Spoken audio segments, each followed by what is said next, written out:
Good morning, you guys. Another beautiful day here in Costa Rica. Pretty much not a cloud in the sky. Gonna have a really nice day. Today, this morning anyway, we're gonna be starting a nice boat trip, about 2 hours on the Serpentarium River. And then afterward, we have some more plans coming. But for now, we're starting the day with a nice, beautiful, easy-going boat ride, covered, of course. And I'm gonna put on some sunscreen just in case to protect my bald head.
Okay, you guys, Oasis Nature Tours. That was a very casual way to get down the river, see a bunch of stuff, kind of relaxing.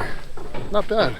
Saw some wildlife that we wouldn't normally see by trekking, because we got to take our way by boat. Got to see some caiman and things, so not bad. I recommend it. Very relaxing. Okay, you guys, so we are going to check out Frogs Heaven. It's basically like the Serpentarium, except we're going to be looking at frogs, so pretty interesting. ¿Cómo está, mi amigo? ¿Cómo está? Me llamo Daniel. Mucho gusto. Y mi esposa. Hola. Hola, Mucho nice gusto. to meet you. En español. All right, you guys, we're going to check it out. So as a biologist with a special interest in amphibians, he basically took over the family's property, turned it into a frog oasis, and he just got permits to add snakes to the venue. This place is going to be quite special in the future, and I'm looking forward to coming back and checking it out. That is an emerald glass frog. We are breeding this one. We already have many eggs, but we found 2 females, so we laid one female away, and now the other female is over there. Basically what we do is to collect many eggs to grow the babies in the aquarium, and then when they complete the metamorphosis, we just release them in the wild. In this way they have a big chance to survive. Yes. I mean, they skip the fish, they skip the crabs, they skip the birds and the snakes, and they skip many predators. Yes. In this way. And this one is really nice. It is ugly, but it's very special. Ni siquiera es mío, yo la lidero. Es a la orilla del río. Oiga, hay como 4 hectáreas que son tierra de nadie. Y mi nadie supuestamente me va a ayudar. Pero es que mi papá no me dieron mi papá. Nosotros vamos a hacer todas las cosas. Él le está haciendo todo.